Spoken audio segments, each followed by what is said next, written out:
viene el profesor Jorge Santos a terminar los temas con ustedes. ¿Hoy tuvieron examen, no? ¿Mañana? ¿Mañana? Están con la mente en el examen. ¿De qué?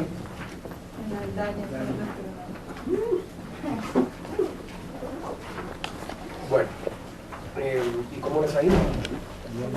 ¿Está la visita número? 7. ¿Ya les entregó notas? ¿Y de derecho administrativo que han visto hasta ahora? Procesal administrativo. Muy bien. Entonces eso es importante porque así ya hay unas bases que son fundamentales para poder entender la materia. Como saben ustedes, esta es una asignatura bastante compleja, árida, con una dispersión normativa, aunque se ha logrado a través de la expedición de un nuevo decreto reglamentario la compilación desde el punto de vista procedimental de lo que es la contratación pública en Colombia. Sin embargo, pues hay otra serie de contratos que celebran muchas entidades estatales aquí que no están gobernados por lo que se conoce con el nombre del Estatuto de Contratos de la Administración. Pero eso no quiere decir que no estén celebrándose verdaderos contratos estatales. Y ya llegaremos a establecer por qué la denominación es una sola, con independencia del régimen jurídico aplicable al contrato. No sé cuántas personas son las que asisten a esta especialización. ¿Cuántas son más o menos? Como 30. ¿Sí? ¿Y saben ustedes si alguien ha homologado la materia? ¿Sí? 2 personas. Sí, quedarán 28 personas aquí asistiendo. ¿Sí o no? Sí, pero hay gente. ¿Quiénes? ¿Y eso? Repitiendo, doctor. Repitiendo. No, yo aplacé porque me hicieron una cirugía, entonces estoy viendo la Aplazamiento y única que repetición. no hace falta de eso. Bueno, muy bien. Entonces, bienvenido y bienvenida. Gracias. Y a todos igual. Lo otro es que aquí ya hay un gran número, aunque sean 28, pero ya aquí está la mayoría, quienes han tenido contacto con la contratación pública en el ejercicio profesional. O sea, uno estará en la academia, tanto como servidor público, como abogado, asesor, consultor, del otro lado de esta gran balanza contractual, quienes han tenido contacto con el contrato público, de los aquí presentes. La doctora, ¿en qué? En el Instituto Nacional de Vida. El Instituto Nacional de Vida, ¿en qué dirección?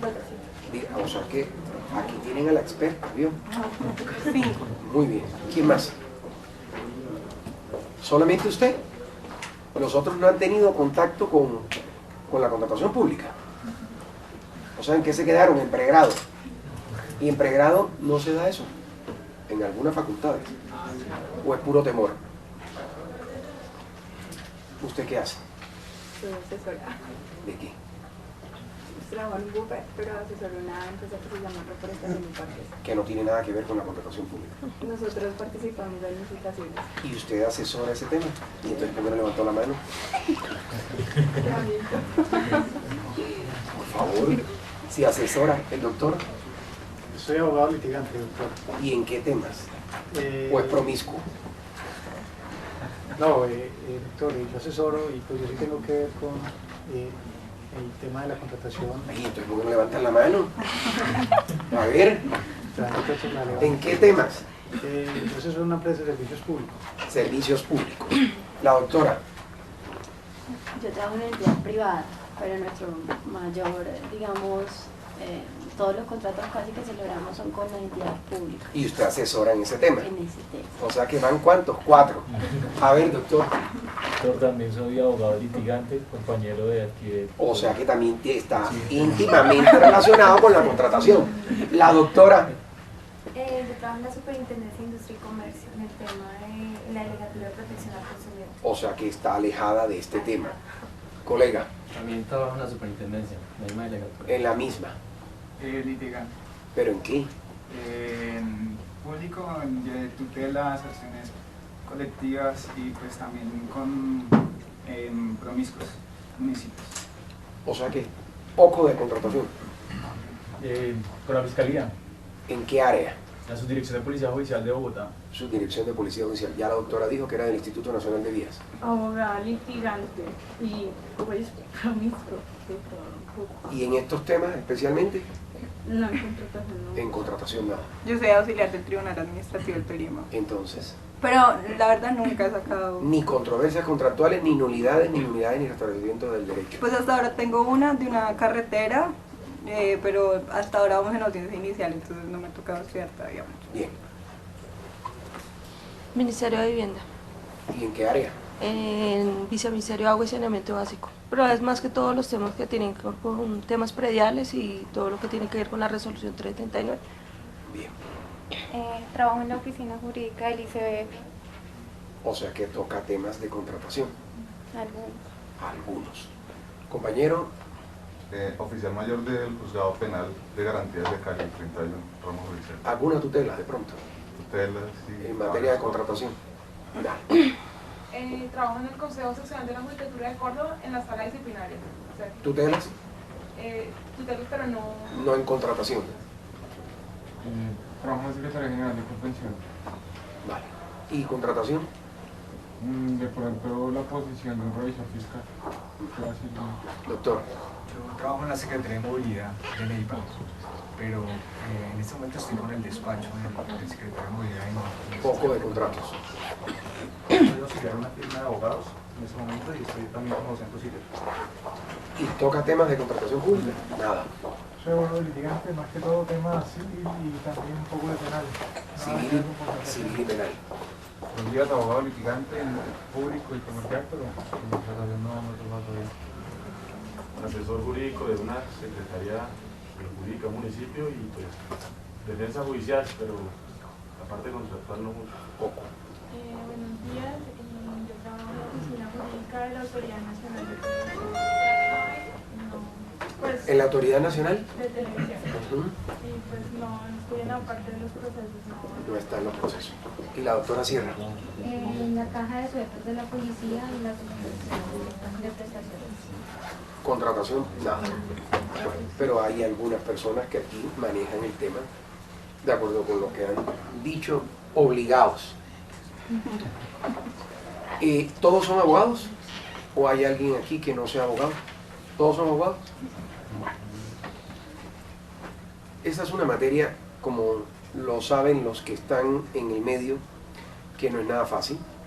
Es una materia bastante técnica, compleja, que, como lo dije al inicio, por más de que se haya intentado compilar en un decreto reglamentario la parte del procedimiento como tal de la contratación pública, pues siguen sueltas muchas normas de lo que se refiere a la sustancia misma del contrato público, y además de lo que es árido y complejo, hacen más dispendioso el estudio de ella. Es compleja de verdad, muy larga, es una materia extensa, toca todos los temas sin duda, y por lo que ustedes ya tienen entendido, pues las horas que nos brinda el Ministerio de Educación se hacen bastante cortas para lo que es esta materia, Sin embargo, pues tocaremos los temas más importantes, los temas álgidos de la contratación estatal. Es un día hoy bastante duro, porque empezamos a las 7 de la mañana y aunque uno no lo piense, empezar clase a las 7 de la mañana es bastante pesado. A las 11 ya estamos cansados. Pero bueno, vamos a tratar de hacer una clase amena y de, insisto, tocar los temas más importantes. Súmele a todo este tema normativo lo que viene dándose por jurisprudencia, que es bastante complicado. No hay una verdadera jurisprudencia decantada de esta materia, a tal punto que en estos momentos podemos decir que hay verdadera inseguridad jurídica. Salen fallos de la sección tercera de la Sala de lo Contencioso Administrativo del Consejo de Estado, que es la competente, la máxima autoridad en lo que a fijación de criterios auxiliares en la jurisprudencia se refiere, y que esa es una sección que con la Ley 270 de 1996 creó nuevas plazas que son operativas de 6, 7 años para acá. Estamos hablando que en la sección tercera hay 9 magistrados, y 9 magistrados que han conformado subsecciones. Pues los choques de trenes ya no son entre cortes, sino al interior de la misma corporación judicial. Y puede encontrar usted decisiones contrarias dictadas en la misma sección, distintas subsecciones, pero la misma sección finalmente, el mismo día. Bueno, y a lo mejor eso no es tan grave. Lo grave es que el mismo magistrado se contradice de un día para otro. Eso es bastante preocupante en la práctica administrativa del contrato. Entonces, además de todo el tema de las normas, pues hay que estar muy pendiente de lo que va saliendo por jurisprudencia, que además no solamente es la del Consejo de Estado. La Corte Constitucional también ha proferido una abundante jurisprudencia, es así más consolidada, en lo que tiene que ver con los fundamentos mismos del contrato estatal, y a medida que vayamos tocando los temas voy citando esa jurisprudencia. Es importante, y aunque hay aquí un nutrido grupo de personas que han tenido más o menos contacto con el contrato público, que se tenga en cuenta cuál es el panorama normativo en el que nos vamos a mover. Todos, abogados aquí presentes, pues cuando salen a la calle y se habla de contratación pública, el transeúnte que va incluso despistado y escucha contratación pública y dice Ley 80 de 1993. La Ley 80 no es la única norma en materia de contratos estatales. Es cierto que es una norma muy importante en cuanto que fijó una serie de criterios en lo que al sistema de contratación pública en Colombia se refiere. Me explico. La Ley 80 de 1993 acabó con un régimen normativo que venía reinando durante 10 años, que era el Decreto Ley 222 de 1983. Y la Ley 80 derogó expresamente todo ese Decreto Ley, excepto los artículos 108 a 113 de ese Decreto Ley 222 del 83, relacionados estos con el tema de las servidumbres y la ocupación temporal de bienes inmuebles. Eso es lo único que está vigente del Decreto Ley 222 del 83 por expresa disposición de la misma Ley 80 de 1993. Una ley promulgada en octubre del 93 y que por expreso mandato de la misma tuvo una vacancia legislativa para efectos de ir decantándose su aplicación, y esta solo comenzó a regir a partir de enero de 1994. Es decir, a partir de enero del 94, la Ley 80, podríamos decir, es la ley madre en materia de contratos, de los contratos públicos en Colombia. Sin embargo, con posterioridad, el Congreso de la República, por iniciativa del gobierno, profiere la Ley 1150 de 2007. La Ley 1150 de 2007, después de 14 años, sale a la luz.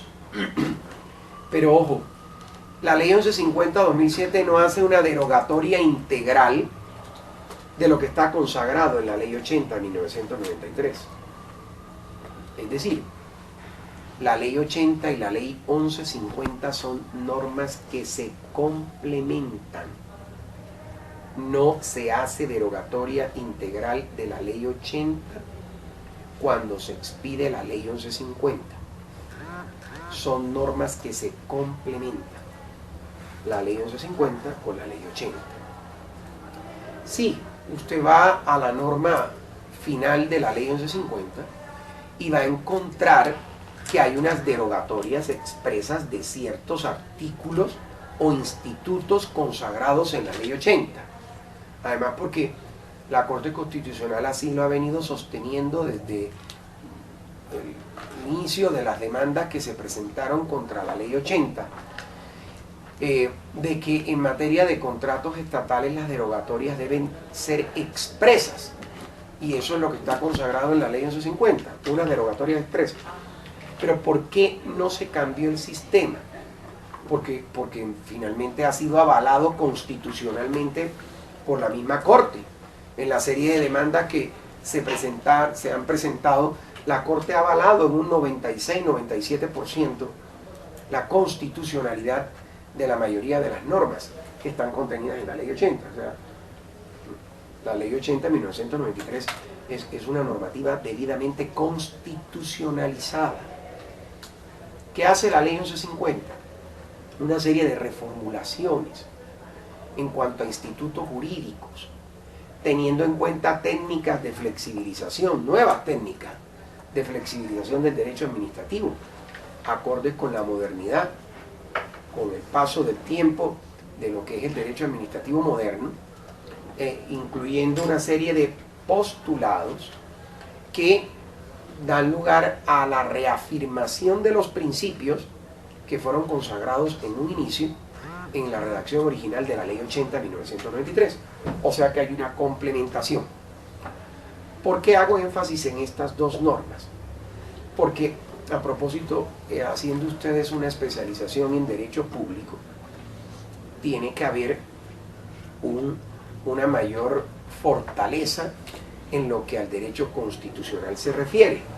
Y sin duda la contratación pública no está alejada de nuestro derecho constitucional, a tal punto que esto tiene un fundamento interesante que viene dado por las competencias que de manera directa el constituyente le brindó a nuestro Parlamento en el artículo 150. El artículo 150 de la Constitución Política señala las atribuciones que tiene el Congreso como hacedor de leyes e intérprete de las mismas, y al final, el último inciso de ese artículo dice clarito: compete al Congreso de la República expedir el Estatuto de Contratos de la Administración Pública en general y en especial de la Administración Nacional. Eso es nuevo en Colombia. Eso no lo traía la Constitución del 86 y en ningún acto legislativo reformatorio de la Constitución de 86 se incluyó de manera expresa esa facultad para el Congreso de la República, solo hasta la Constitución de 1991. En efecto, desde que somos república y existen las constituciones como tal, pasando por la de 1830, 1832, hasta llegar a la de 1886, pues todas esas cartas establecieron el tema de los contratos que celebraba la nación o el nivel central, pero se refería simplemente a establecer reglas relacionadas con la competencia en cabeza del órgano jurisdiccional que era la justicia ordinaria, aunque fuera el Estado el que estuviera participando en dichos negocios, pero no más. Una verdadera atribución competencial para efectos de positivizar un contrato diferente al que celebran los particulares, solo se vino a dar a partir de la expedición de la Constitución de 1991. Esto de verdad que es muy importante.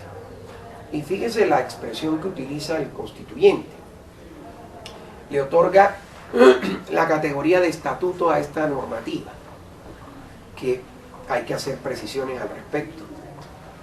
Estatuto no quiere decir de ninguna manera que estemos frente a una ley estatutaria, y mucho menos frente a un código. Tanto la ley 80 como la ley 1150 son leyes ordinarias, y eso ya lo ha establecido la Corte Constitucional, igualmente desde el año 96, cuando comenzó a resolver las primeras demandas de inconstitucionalidad contra la ley 80. Dictaminó que la ley 80 era una ley ordinaria, o ya no una ley ordinaria distinta a la ley orgánica, diferente a la ley marco general, y por supuesto que dista mucho de lo que es una ley estatutaria. Es una ley ordinaria. ¿Y por qué? Porque por iniciativa del gobierno se presentó ante la comisión de la Cámara X, primer debate, segundo debate ante la plenaria de esa Cámara, tercer debate ante la comisión de la otra Cámara, cuarto debate ante la plenaria de la otra Cámara, proyecto que pasa a sanción presidencial, ley de la República. Esa es la ley 80 y de contera la ley 1150 de 2007. Es decir, ambas leyes son ordinarias. Es más, por eso es que su desarrollo se hace por medio de la potestad reglamentaria, esa que está consignada en el artículo 189, numeral 11 de la Constitución Política, en cabeza del presidente de la República, pues está consagrada esa facultad para desarrollar leyes ordinarias, en este caso concreto, lo relacionado con la contratación pública. Y en virtud de esa potestad reglamentaria es que se profiere lo que se conoce hoy como el Decreto Reglamentario 1082 de 2015, proferido el 26 de mayo.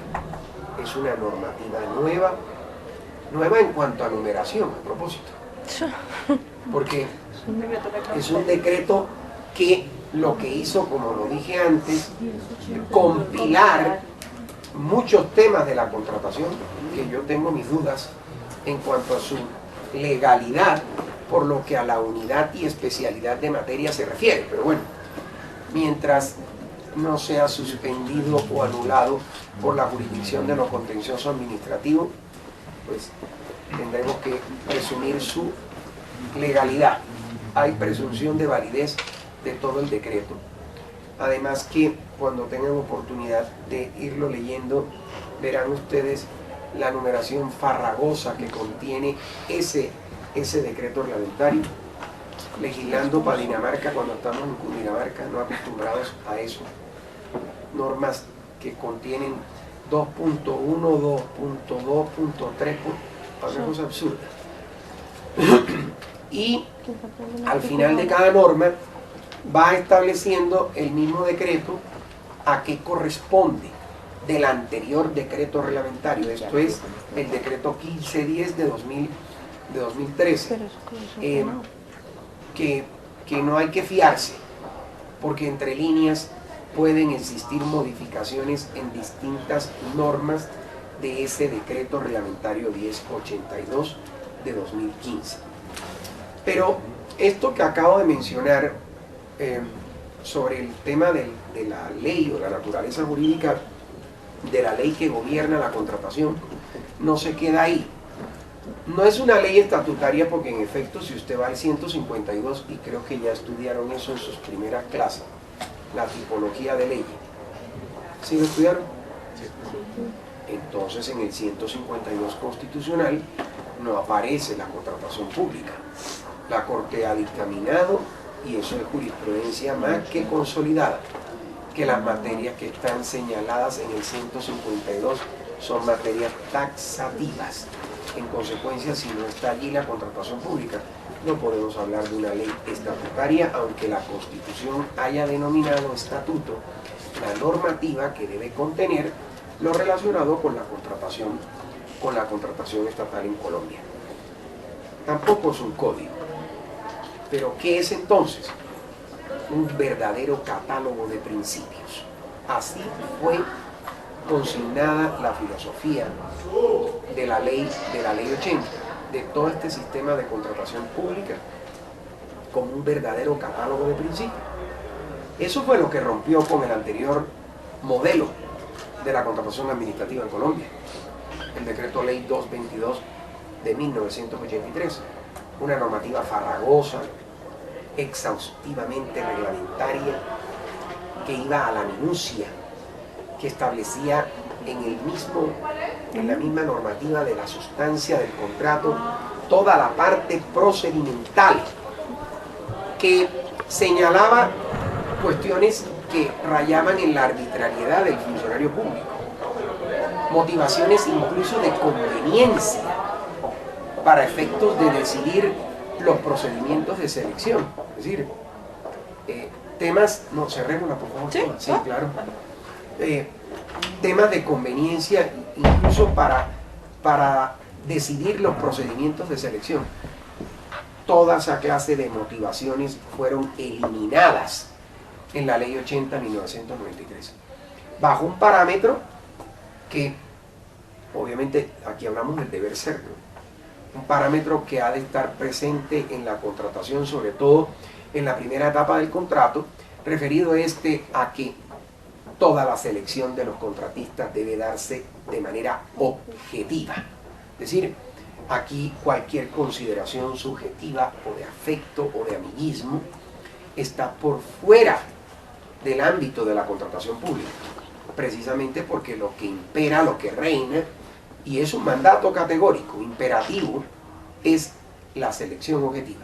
Es un deber a cargo de las entidades estatales contratantes y en consecuencia esa selección ha de ser objetiva. Amén de otras cosas, por supuesto, que están consignadas en la ley 80, empezando por su denominación. Fíjese que a partir de la ley 80 de 1993 es que comenzamos a hablar del contrato estatal, en el decreto ley 222 del 83, y que es el antecedente legal más inmediato de la ley 80, e incluso en el antecesor del decreto ley 222, esto es el decreto ley 150 del 76, en Colombia se conservaba la dualidad entre contratos administrativos y contratos de derecho privado celebrados por la administración, siguiendo el sistema continental de derecho europeo. Y es más, esto igualmente se sigue conservando en ese sistema, en el derecho francés, en el derecho español, se habla de contratos administrativos y contratos de derecho privado de la administración. Nosotros con la expedición de la ley 80 acabamos con esa clasificación, con esa dualidad de tipologías celebradas por la administración, y se situó en un solo tipo contractual la figura del contrato o de la relación jurídica bilateral de la administración, llamándolos a todos contratos estatales. Contratos estatales en contraposición al contrato administrativo y al contrato de derecho privado de la administración. Llegar a establecer esta tipología no fue fácil. Esta figura es producto de una evolución histórico-jurídica.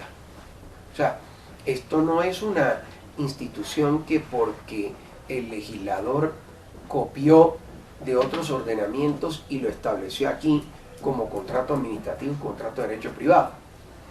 Esto es producto de toda una evolución, de todo un desarrollo, que sin duda ha tenido que ver muchísimo la jurisprudencia administrativa francesa. Fíjense, por más de que nosotros estuvimos gobernados por España, incluso ya independizado, aún conservábamos muchas normas de la corona.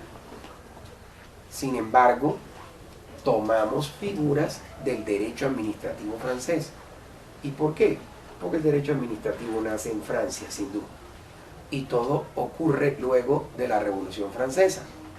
Y a partir de ese Estado liberal, con el tema del celo del antiguo régimen, era poder establecer, en primer lugar, una jurisdicción distinta a la jurisdicción ordinaria, y aparejado con ella, pues el nacimiento de figuras propias del derecho administrativo. Y ese juez administrativo francés A él le correspondió establecer una serie de criterios para poder llegar a establecer por qué había un contrato diferente al contrato que celebraban las particulares, el contrato de la administración pública. Por ejemplo, y creo que ustedes ya tuvieron oportunidad, no sé, hablaron ya de fundamentos del derecho administrativo. ¿Con el doctor Montaña estuvieron ya? ¿No? ¿Con quiénes estuvieron? De administrativo. ¿Y quién más, perdón? Bueno, entonces, si hablaron de la jurisdicción contencioso administrativo con el doctor Ospina, tuvo que haber referido él todo el nacimiento de la misma en el derecho francés. Y para el caso concreto de la contratación pública, pues el juez lo que tuvo en cuenta fue una serie de criterios para ir diferenciando este contrato del contrato que celebran los particulares. Fíjense, el servicio público, personas que trabajan aquí en servicio público, en empresas prestadoras de servicios públicos, el servicio público durante muchísimos años estuvo vinculado a la noción de derecho administrativo. En otras palabras, derecho administrativo era igual a servicio público. Y eso no se alejó del contrato que celebraba la administración, a tal punto que se decía que si del objeto del contrato se desprendía organización y funcionamiento de un servicio público, no había duda de que el contrato era administrativo, de que su régimen era de derecho administrativo y en caso de presentarse una controversia iba a parar a la bandeja del contencioso administrativo. Mire qué interesante era lo del servicio público. O sea, el servicio público no solamente nace para poder establecer la responsabilidad del Estado, sino igualmente para poder diseñar toda una estructura relacionada con los negocios jurídicos que celebraba la administración. Obviamente, primero había una consideración de que ya cuando el Estado celebraba negocios jurídicos se bajaba de ese pedestal en el que se encontraba y casi que era irresponsable, una irresponsabilidad campeante en favor del Estado, y ya poniéndose en el mismo pie de igualdad que los particulares, podía perfectamente celebrar verdaderos negocios jurídicos. Todo esto a partir del establecimiento del criterio del servicio público. Luego, ese criterio, y no sé si así ustedes lo estudiaron, cayó estrepitosamente. ¿Y por qué cae estrepitosamente ese criterio del servicio público? Porque precisamente el criterio del servicio público, después de presentarse la Segunda Guerra Mundial, pues cambia. El Estado, el aparato estatal, se da cuenta de que en solitario ya no puede llevar a cabo las tareas y por eso defiere a los particulares que estos ejecuten objetos contractuales, tareas que siendo inherentes a ellas las pueden desarrollar los particulares. Por eso es que el servicio público ya no aparece como un único criterio que identifique no solamente al derecho administrativo, sino al contrato como tal. Y en consecuencia, se cayó también el servicio público. ¿Qué le corresponde en toda esa lucubración al juez administrativo francés? Seguir indagando por criterios. Y aparece en un contrato muy famoso que es traído por toda la doctrina de derecho administrativo siempre que se está explicando el nacimiento del contrato de la administración pública. Unos señores esposos, llamados los esposos Bertin en Francia, que tenían un contrato con la municipalidad dedicado en su objeto a proporcionar alimentación a los refugiados de la guerra, y tuvieron una controversia con el municipio. Eso llega al juez administrativo y el juez administrativo lo primero que analiza es que en el contenido de ese contrato hay una serie de cláusulas que jamás las había visto en un contrato entre particulares. Y es cuando comienza a hablarse del ius exorbitans, es decir, de los poderes exorbitantes. Unas cláusulas, no es que fueran inusuales en el derecho privado, pero sí unas cláusulas imposibles o ajenas en el derecho privado. ¿Y por qué estaban allí? Porque precisamente daban lugar a la protección o garantía del interés envuelto en este tipo de contratos. Es decir, un interés de carácter general. Aquí hay una diferencia sustancial con el contrato que celebran los particulares. En el contrato entre particulares, el interés surge por un tema personalista, egoísta, individualista. En el contrato que celebra el Estado como tal, el fin es público. Y por eso el contrato del Estado siempre es causal, porque el fin público siempre está presente, la causa siempre será la misma. Esa motivación que da origen a la celebración del negocio jurídico es exactamente igual en todos los contratos estatales. El fin público. En materia de relaciones interprivadas es disímil. Varía dependiendo de por qué se celebra el negocio jurídico. Está sometido incluso a externalidades. Tráfico jurídico, negocial, entre particulares. Incluso las motivaciones, dependiendo de dónde se celebra el negocio jurídico, cambian. Transfronterizo los negocios.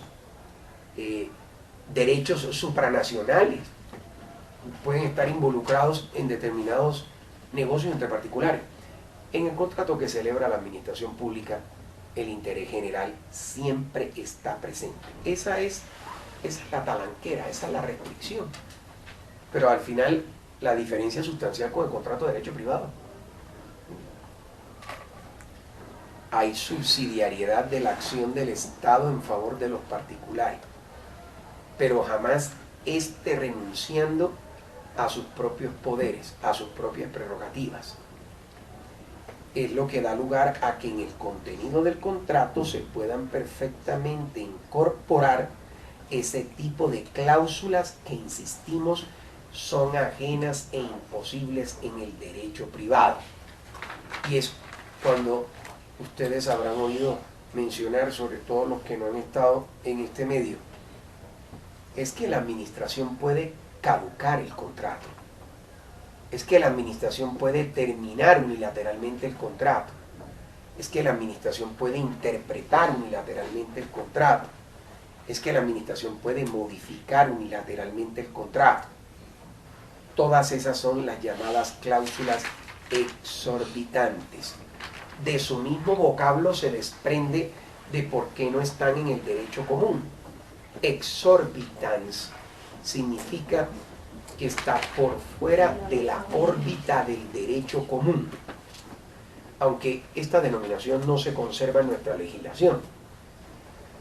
En el artículo 14 de la Ley 80 de 1993, en lo que a los medios de dirección, vigilancia y control para efectos del buen cumplimiento del objeto del contrato, el legislador ha señalado a estas cláusulas como cláusulas excepcionales, no exorbitantes, denominación que sí estaba presente tanto en el Decreto Ley 150 del 76 como en el Decreto Ley 222 de 1983.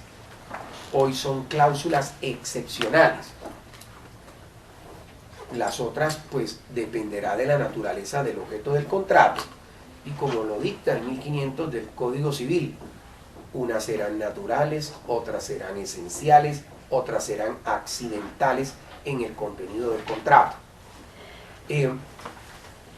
Esto no fue suficiente para el juez administrativo francés.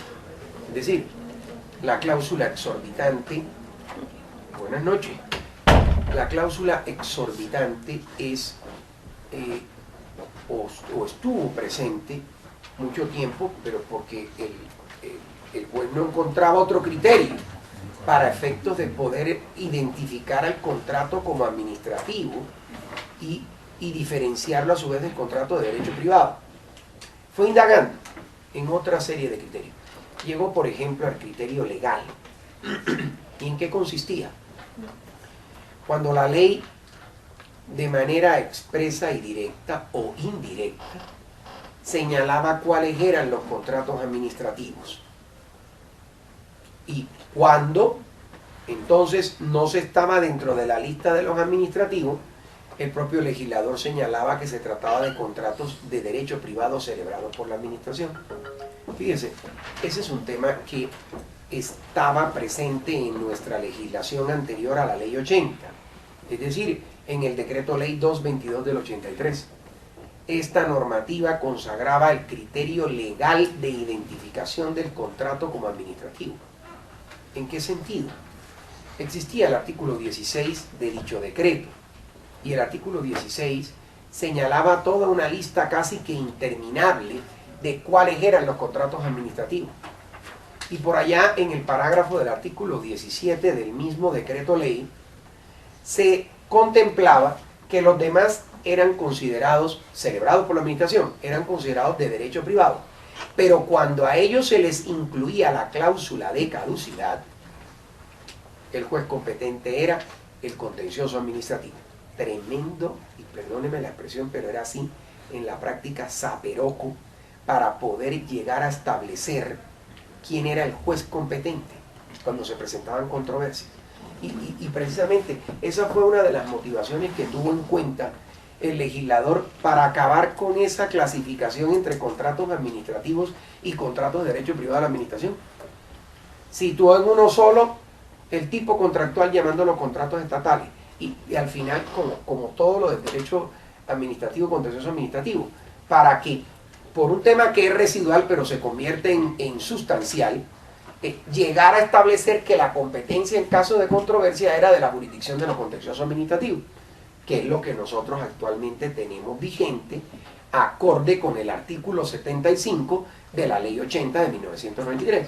Es decir, el juez institucional contencioso administrativo tiene la competencia en materia de contratos estatales, en principio. Ese es el juez natural, del contrato. Todo se reducía finalmente a eso. Este criterio legal, insisto, reinó durante la vigencia del decreto ley 222 de 1983. Ahora bien, ustedes les dijeron que la clase era a las 7 o a las 8:15. Gracias. Buenas tardes. Buenas noches.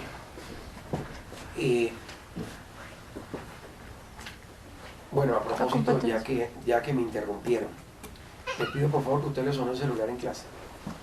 Les pido por favor que el celular no suene en clase. Se los pido de verdad por un tema de respeto hacia ustedes. No es mío, o sea, es un tema de quienes están aquí y quieren, pues, de verdad asimilar un poco el tema. Entonces el celular debe estar o apagado o en modo silencio o vibración, yo que sé, como le pongan al aparato ese, porque eso nos desconcentra.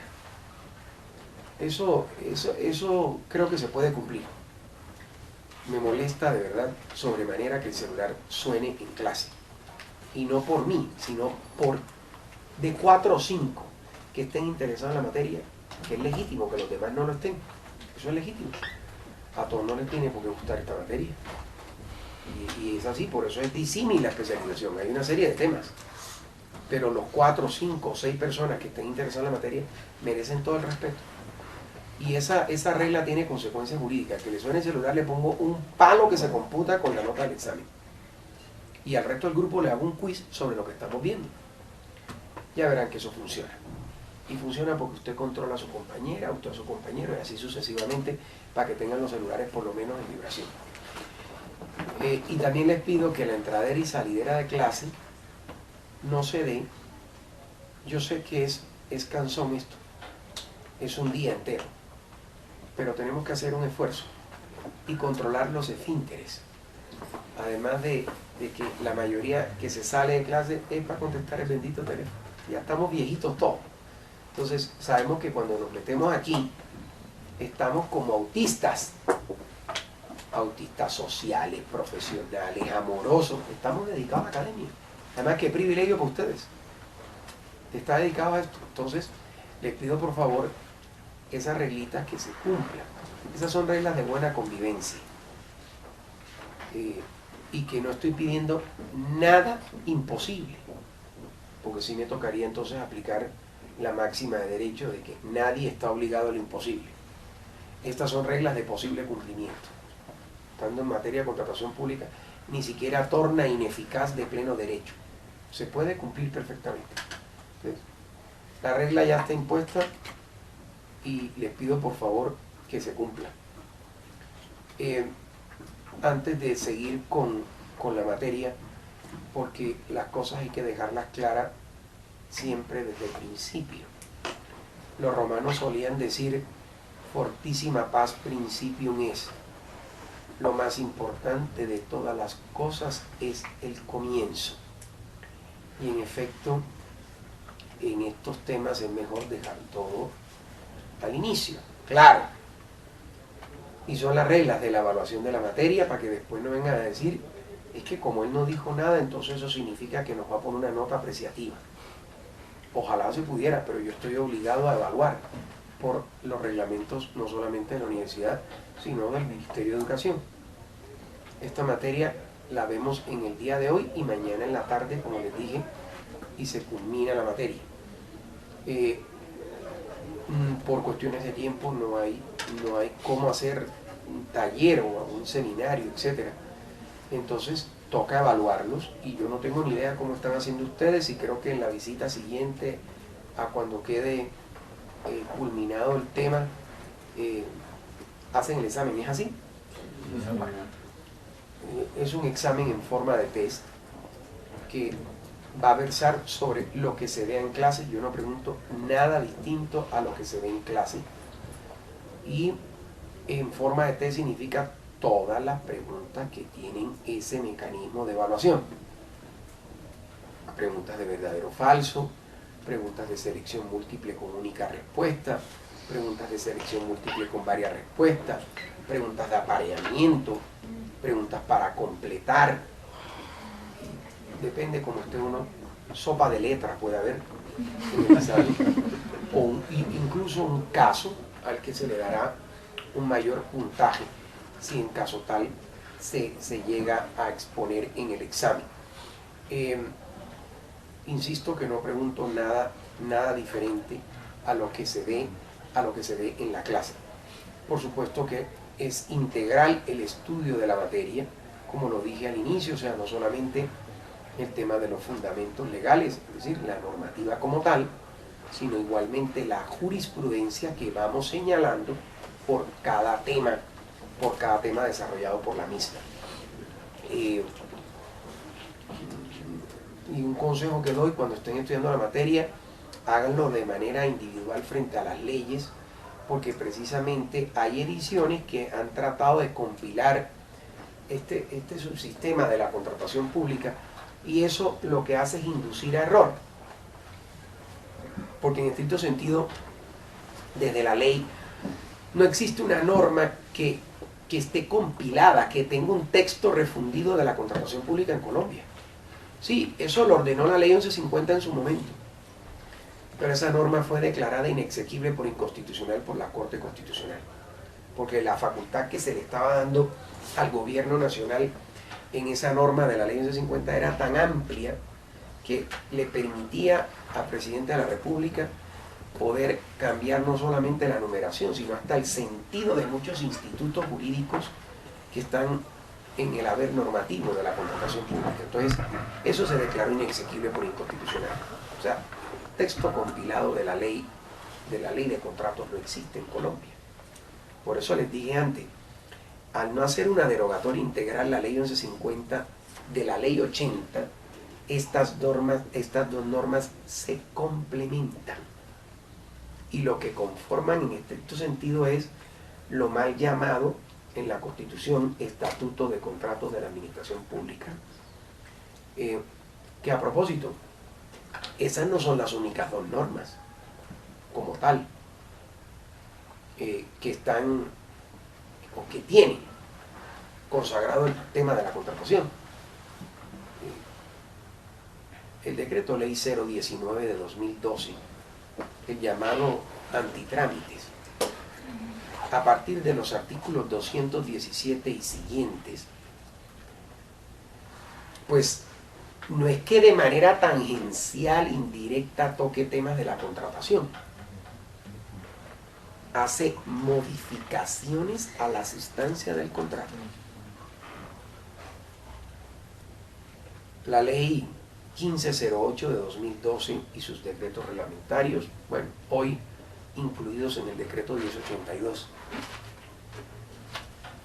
Todo lo relacionado con la iniciativa privada. Lo que se conoce en sus siglas como las APPs, las asociaciones público-privadas. Eso es un punto importante en la contratación estatal. Y no está en la ley 80 ni en la ley 1150. Está en la ley 1508. La ley 1474 de 2011, el Estatuto Anticorrupción, también ha hecho modificaciones muy directas al Estatuto de Contrato. Modificaciones de la esencia misma de la contratación pública. El Estatuto Anticorrupción.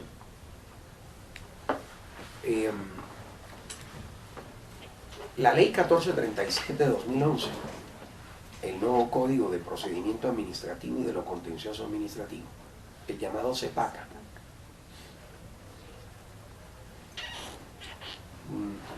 Es cierto que la ley 80 y la ley 1150, con su decreto reglamentario, ha señalado una serie de procedimientos especiales que no dejan de ser procedimientos administrativos, pero en todo vacío o laguna que haya en relación con esos procedimientos especiales habrá que recurrir al procedimiento administrativo común. ¿Y eso es donde está establecido? En la primera parte del Código de Procedimiento Administrativo y de lo Contencioso Administrativo. Ni se diga frente a lo que ya ustedes vieron de acciones contencioso administrativas, o sea, el procesal, en materia de contratación pública, sobre todo lo relacionado con la controversia contractual y el contencioso objetivo y subjetivo, es decir, el medio de control de la nulidad, el medio de control de la nulidad y restablecimiento del derecho, que es finalmente importante, consecuencial frente a todo lo que se produce a lo largo de la actuación contractual del Estado. La ley 1563 de 2012. Pues es una normativa que hoy, bueno, llamada ley Inestrosa a propósito, es el Estatuto Único de Arbitraje, pero que consagra temas de mecanismos alternativos de solución de conflictos. Y están presentes aquí en la contratación en virtud del principio de economía, por supuesto, celeridad, hacer más expeditos los procedimientos, en la ley 1563. Entonces, mejor dicho, el subsistema como tal de contratación pública no solamente viene dada por las dos leyes que dije al inicio, sino que hay otra serie de normas, entre otras las que he mencionado. Adicionalmente, hay una serie de entidades que por su naturaleza, por la actividad que desarrollan, o incluso objetos contractuales que están excluidos del ámbito de aplicación del Estatuto de Contratación Pública, y sin embargo son normativas que hacen parte de la contratación estatal. Varios dijeron, trabajamos con el tema de servicios públicos. Por ejemplo, eso es uno de los temas que están excluidos del ámbito de aplicación del Estatuto. Eso no quiere decir que no estén desarrollando función administrativa. Y en el desarrollo de la función administrativa ha de incluirse verificación de postulados propios de la función administrativa. No por el hecho de estar aplicando un régimen jurídico distinto al contenido en la ley 80, en la ley 1150, no están celebrando contratos estatales. Están celebrando contratos estatales con un régimen de derecho distinto. Lo veremos en su momento. Y esa sí que es una cantidad de normas, pero impresionante, que no quiero decepcionarlos con esto, pero es la realidad y finalmente la nebulosa que cubre toda la contratación pública en Colombia. Los regímenes excepcionales en la práctica son más los regímenes excepcionales que aquellas entidades a las cuales se les aplica la ley 80 y la ley 1150. Es así. En otros términos, podríamos decir, la normativa sobre contratación pública en Colombia, contenida en la ley 80 y en la ley 1150, es residual frente a los regímenes excepcionales. Porque cada vez son más. Y no solamente por virtud de leyes diferentes a la ley 80 y a la ley 1150 que así han señalado, sino que la propia Constitución política también consagró regímenes excepcionales al ámbito de aplicación del Estatuto de Contratación Pública. Y la misma ley 80 y la misma ley 1150. Igualmente, así lo hicieron. Regímenes excepcionales. Entonces, para que tengan en cuenta todo ese panorama de los fundamentos legales, entre otros, de lo que gobierna la contratación pública en Colombia. Me devuelvo a lo que estábamos en relación con, alguna observación en relación con las reglas impuestas. El que calla otorga. Significa aceptación pura y simple de la regla. Eso es una característica propia del contrato estatal a propósito. La adhesión. Pura y simple. Pero obviamente usted puede hacer observaciones. Frente al examen no hay posibilidad que nos deje un taller y con el examen para que no nos deje el 100% de la nota. ¿Y qué taller? Sí, pues es que un no caso, no sé. Ni lo voy a ver, ni lo voy a escuchar. Son muy pocas horas, entonces no hay... Pero no para hay entregarlo de lo que trabajo, transcurre el mes. no creo en eso. Es que nos queda muy cargada la nota al 100% en el examen. Pero lo siento, pero toca así. De la otra manera, lo veo complication. Ustedes mañana tienen examen además. O sea, ni para decir que se pongan a hacer el análisis de una jurisprudencia hoy, no sé, busquemos una solución. Comprendo su preocupación. Es que nos queda muy cargados y además que el tema es amplio. Tiene usted toda la razón, es decir, están hablando de que se van un 100% y la materia es individual, ¿no? Esta no se computa con nada. Sí.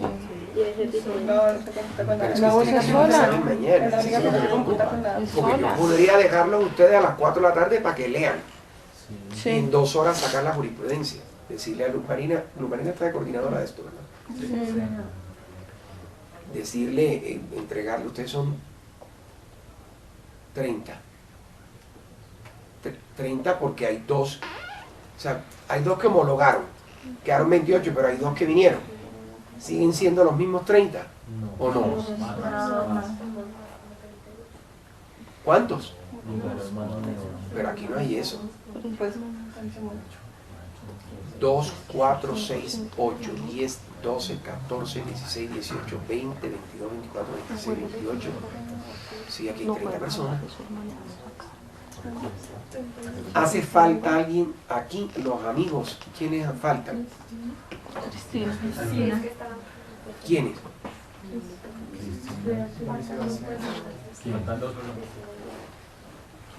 Yo conté mal, si son 30 o 29. 28. 28 presentes. Ah, sí, 29. 29 presentes. No me incluye a mí, obvio. 29 personas. Y ustedes dicen, ¿seguro que faltan 2 o aplazaron la materia? No sabemos. ¿Afuera dónde? Afuera porque para evitarse, ya alguien escribió. Te van a poner, te van a decir buenas noches y ni siquiera entres.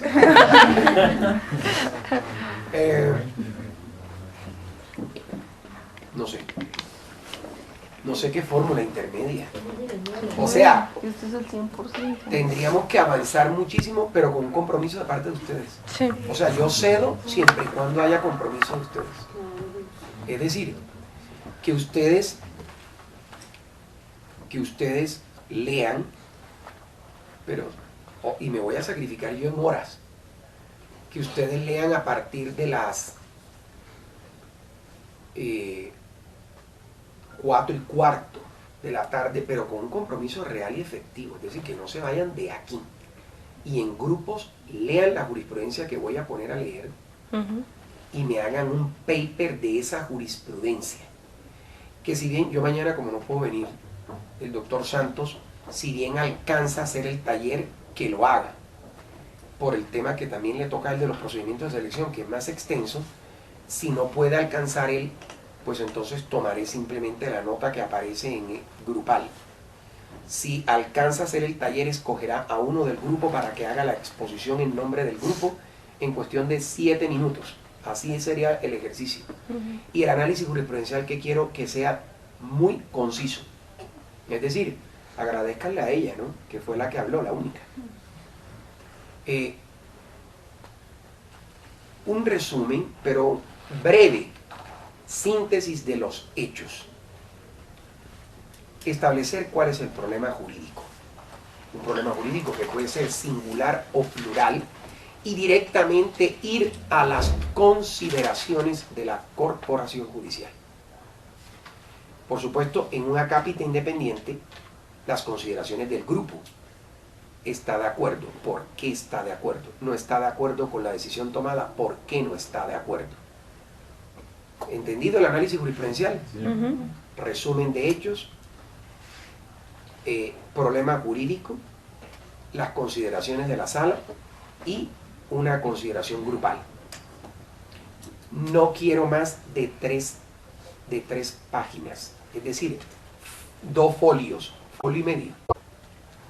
Hoja 1 frente, anverso 2 y frente de la otra. 3 páginas, suficiente por grupo. Es un breve análisis de eso. Entonces sería con el compromiso, insisto, de dejarlos, me voy a sacrificar en horas, de dejarlos tipo 4:15 para que ustedes hagan la lectura y tengan el trabajo hecho para que lo entreguen mañana mismo. Le voy a dar a eso un valor del 30%. O sea que ya no se van al 100%, se van al 70% en el examen de la materia. ¿Grupos de cuántos? Si son 30 personas, pongamos que sean 30, aunque un grupo que voy a sacar 6 sentencias, entonces serían grupos de 5, hay uno que queda de 6. El grupo que queda de 6 es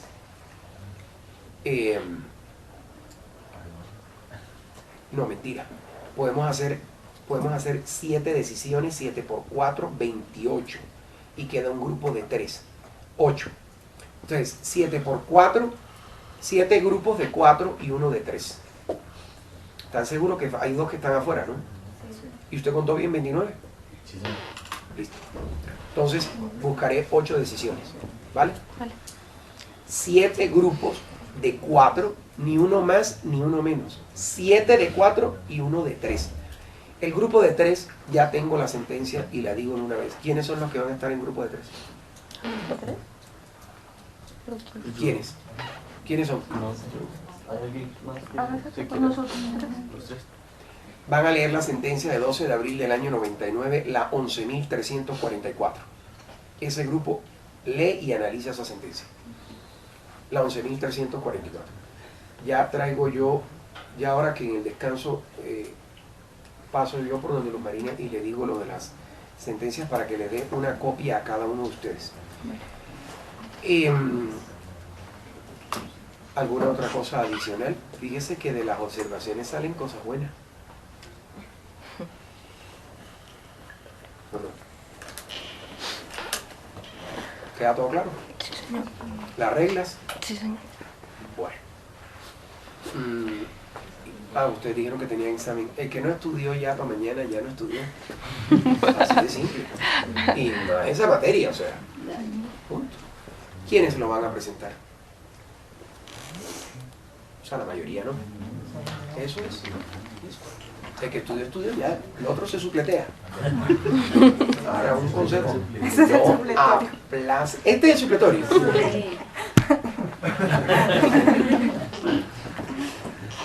¿Y cómo les fue a los que presentaron el ordinario? No salido todavía. Cuando dicen así es porque hay duda, ¿verdad? No dice, me fue bien. ¿Qué? Mi mamá me tocó. ¿Quién va perdiendo la especialización? Nadie. ¿Seguro? Preocupados con unas notas que han publicado. ¿Cuáles? El sistema, el reporte desde marzo. 4 visitas después. Sí, es preocupante. Bueno, no es fácil. Imagínense cuántos estudiantes no tenemos. Es por eso los exámenes hay que hacerlos en forma de test. Imagínense uno amargado con los exámenes de pregunta abierta aquí 3 y 4 meses. Es imposible. Hay que hacer los exámenes en forma de test. Y con todo eso se demora uno. Porque y yo trato de evacuar rápido, pero es casi imposible. Eso ya, uno dice, mi escritorio quedó vacío cuando de pronto llega la secretaria, doctor, llegaron nuevos exámenes. Eso, además que esas son facultades indelegables. Entonces hay que tener paciencia. Yo trato de cumplir que en el mes siguiente a cuando recibo la nota, yo entrego la nota. Yo trato de cumplir eso. Yo el único consejo que le doy es que, bueno, los que supletean hoy pues se supletearon, pero no hay que aplazar exámenes. Eso es un error en las especializaciones, sobre todo de esta modalidad. ¿Por qué? Porque se les acumulan los exámenes. Y fíjense, los exámenes, y no solamente eso, sino la posibilidad de hacer trabajos, tener la mente más despejada, porque las 8 o 10 personas que van a hacer examen mañana están pensando, y eso es lógico, en la prueba de mañana. Entonces se desconcentran, no están poniendo atención a lo que es la clase. Por eso siempre digo que los supletorios los hagan, o los exámenes, el miércoles, al inicio de la especialización. Entonces, que no, que fulano llega de viaje ese mismo día. Pues no, si es un sacrificio, tiene que venirse el martes en la tarde. ¿Es así? Bueno, entonces quedamos así. Yo voy donde Luz Marina y le digo, y ahí tienen ustedes esa posibilidad en lo que al taller de jurisprudencia se refiere. Y además porque leyendo la jurisprudencia no es que se aprenda derecho, pero eso es como la vida misma. O sea, lo que en el diario discurrir de la práctica administrativa se ve, y ahí está el juez resolviendo esos casos de esa práctica. Entonces, más bien por ahí va el tema, ¿vale? Gracias. A propósito, como van a ser 8 decisiones, se las intercambian entre ustedes, esas, sobre todo ya lo resumen, y se trata de eso, porque todas esas sentencias escogidas serán materia del examen. Esos temas son propios de la materia y serán evaluados.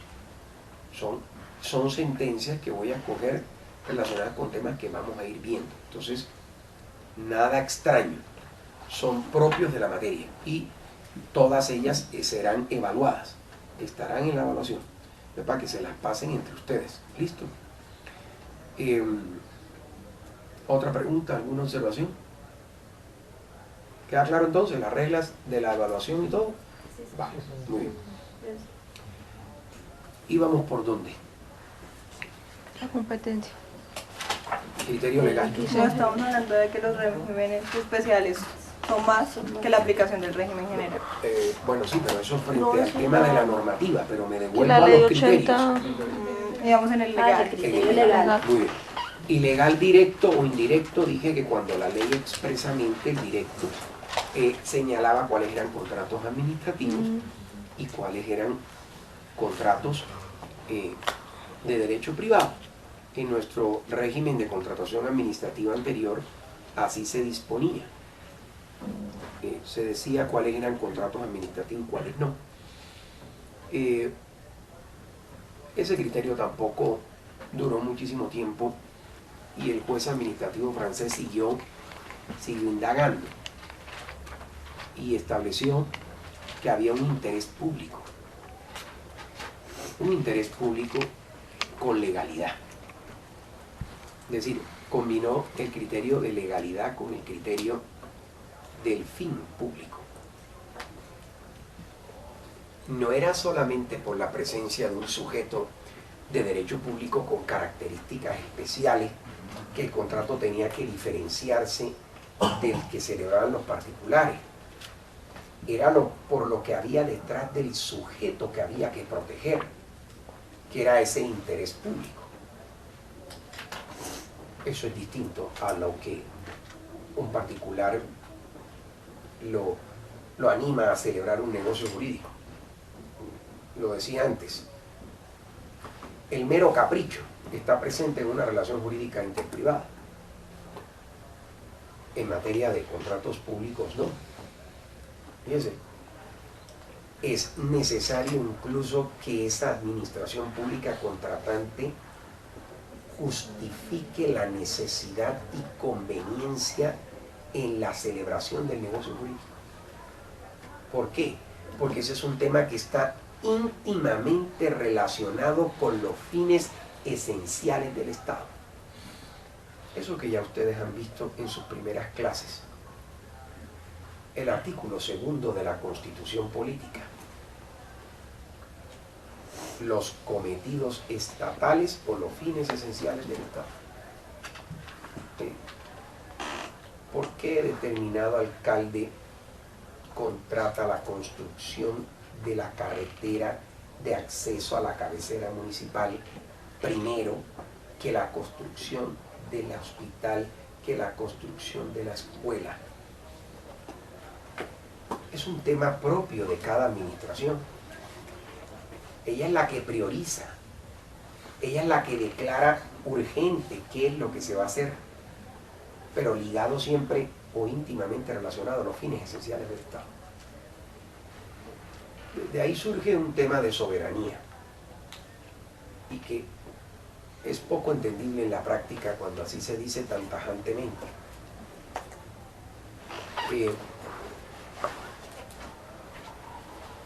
Cada entidad estatal es soberana en cuanto a que ella decide cuándo, cómo y con quién quiere contratar. Es un tema de soberanía.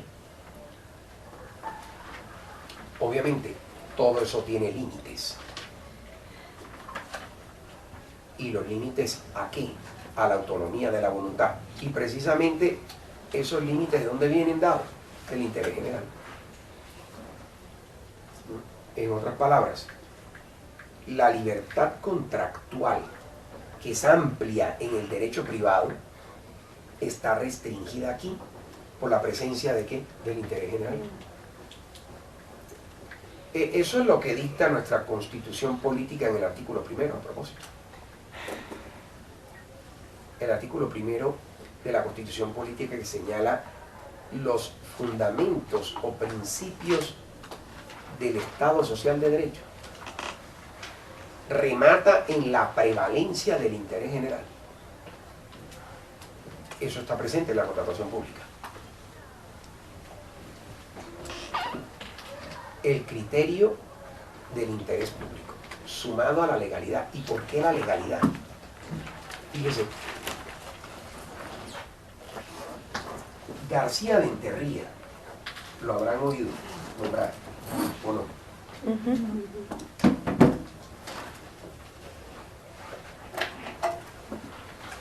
Utilizaba una expresión muy diciente en relación con esta materia.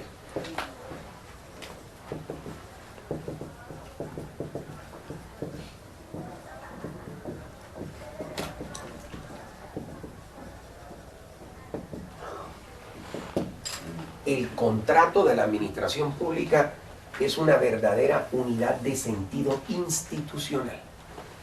¿Eso qué significa? Que de un lado está presente la base ius civilística,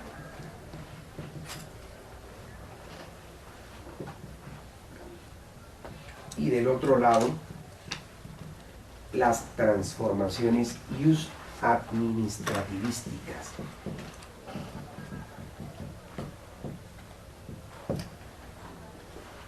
¿Cuál es la base de derecho civil? acuerdo de voluntades, lo que los romanos llamaban la convención, la reciprocidad de intereses, lo que los romanos llamaban la ultrasitroco y la autonomía de la voluntad,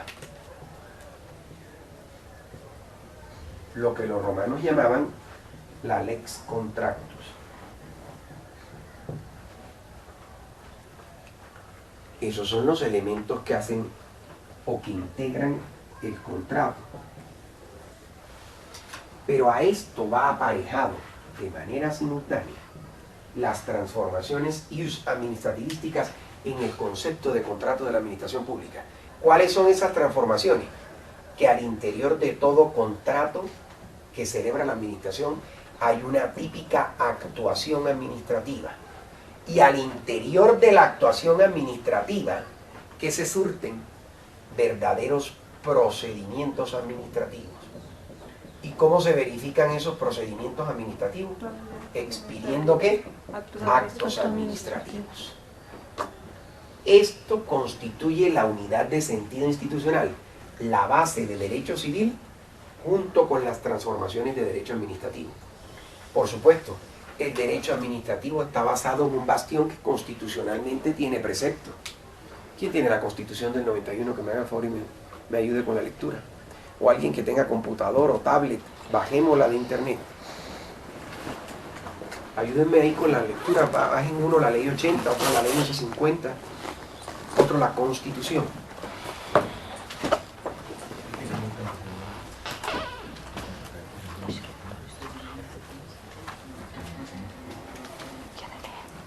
Fíjese, el artículo 6 y 121 de la Constitución Política establece el principio de legalidad.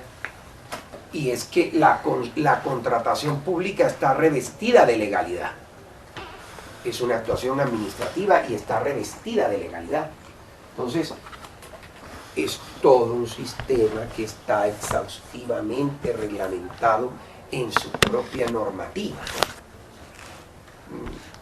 Por eso habrán oído ustedes hablar, la administración aperturó el procedimiento de selección. Fíjense, eso es igual que cuando inicia una actuación administrativa. Abre el procedimiento expidiendo un acto administrativo. Lo que pasa es que ese acto administrativo en el contrato estatal tiene una serie de diferencias con el acto, porque por regla general abre cualquier procedimiento administrativo, toda vez que no es solamente un acto de impulsión del proceso, sino que está debidamente motivado.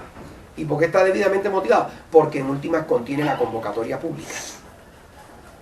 Y a partir de ahí sigue profiriendo actos administrativos la administración.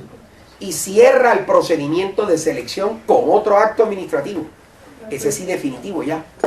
O bien con el acto de adjudicación o con la declaratoria desierta del procedimiento. Pero ojo, ahí no termina la actuación típica de la administración. En la fase de ejecución, aunque ya exista el contrato, es posible que la administración siga profiriendo actos administrativos. Lo que estábamos hablando del criterio de la cláusula exorbitante. Es posible que en la ejecución contractual la administración, prerrogativa de poder público, pueda llegar de manera unilateral al proferimiento de actos. O incluso algo que deviene del derecho privado, si hay pacto por autorización legal en el contrato, puede perfectamente imponer multas, y eso lo hace a través de un acto administrativo. Declarar el incumplimiento, eso lo hace a través de un acto administrativo. O en aquellos contratos denominados de tracto sucesivo, por regla general, la liquidación contractual, que no se puede hacer de manera bilateral. Eso no obsta para que la administración lo haga de manera unilateral. ¿A través de qué? De un acto administrativo contentivo de la liquidación unilateral. Pero siempre bajo la legalidad. Y recordemos los artículos 6 y 121 de la Constitución. Está cargando. ¿No lo tiene? No está cargando todavía ¿Ya? el computador. Sexto. Y Los 121. Desde el primero, artículo 6.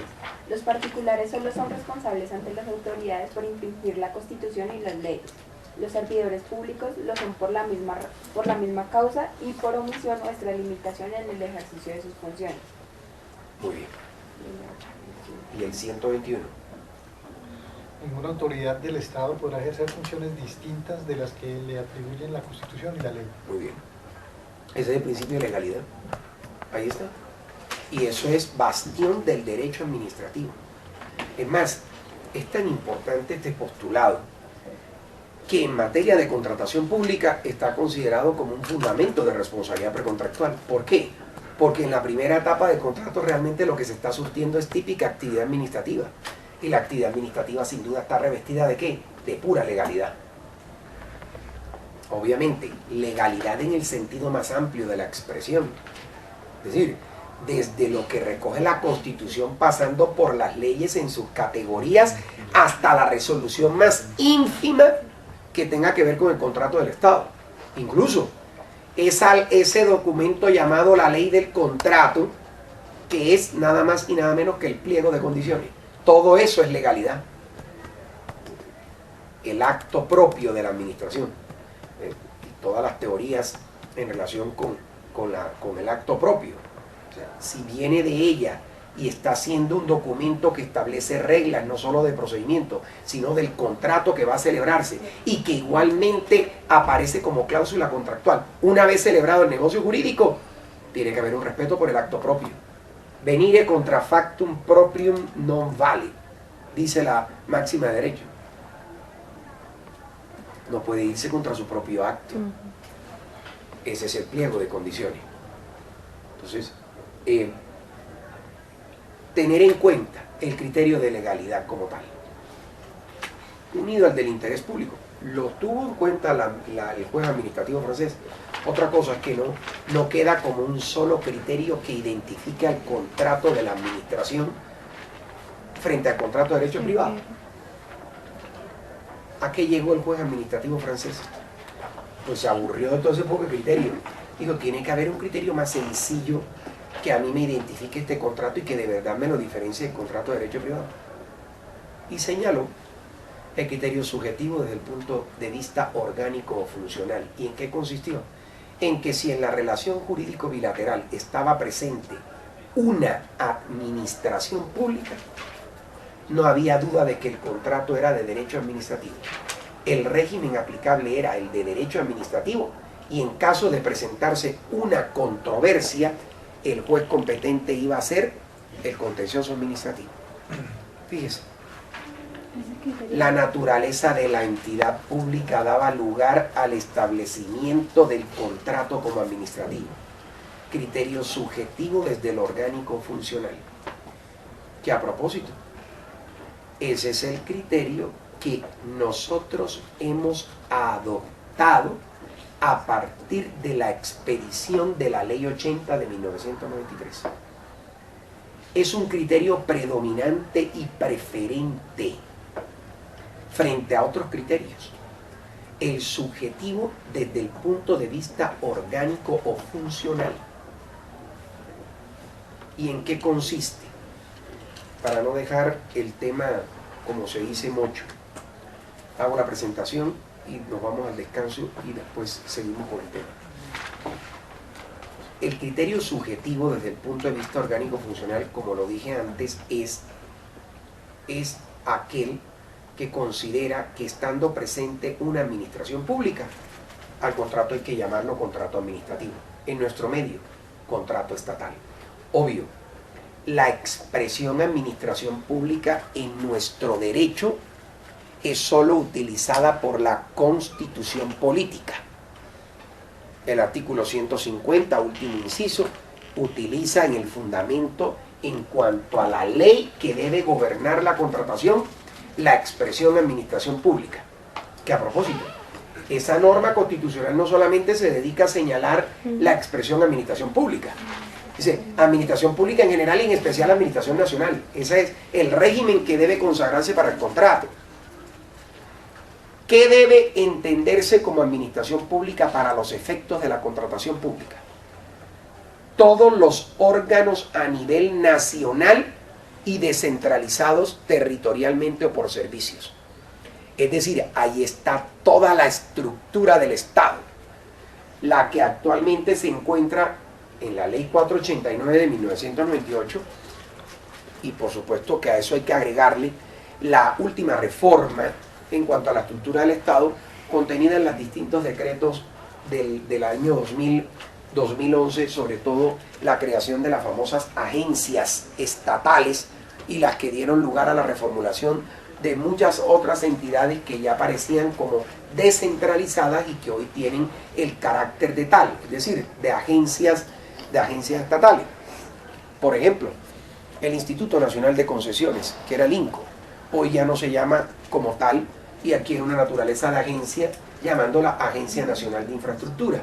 Otra persona aquí habló de la Comisión Nacional de Servicio, perdón, la Comisión Nacional de Televisión. ¿Quién era que trabajaba ahí? Ah, la doctora. Hoy es la agencia, autoridad. Y esa como autoridad, pues sufrió una reformulación como tal. Esa reforma contenida igualmente en estas últimas normas se acompasa con la estructura del Estado. Todos los órganos a nivel nacional y descentralizados territorialmente o por servicios. Ese es el concepto de administración pública. Lo que sucede es que para la Ley 80, la utilización o la denominación como tal no se encaja en administración pública, sino en administración pública en general y administración nacional en especial. ¿Y qué hizo el legislador? Aunque esté en esa generalidad, llamarlas a todas entidades estatales. De ahí surge la denominación de contrato estatal. Es decir, el contrato estatal es igual a la presencia de una entidad estatal. Pero ¿será que eso es suficiente? Creo que no. Creo que hay una trilogía, no es un solo elemento. Contrato estatal igual entidad estatal más régimen de derecho administrativo más jurisdicción de lo contencioso administrativo. Eso fue lo que quiso el legislador realmente, administrativizar como tal el concepto de contrato estatal. Fíjese lo que dice la Constitución: administración pública en general, administración nacional en especial. Administración pública es un concepto mucho más lato y general. Administración nacional es un concepto más restringido. Es decir, es la rama ejecutiva del poder público, el sector central. Pero no hacía falta hacer esa distinción en la ley. ¿Por qué? Porque el concepto de administración nacional está subsumido en administración pública. Y en efecto, si usted va al encabezamiento de la Ley 80, el legislador solo utilizó la expresión administración pública.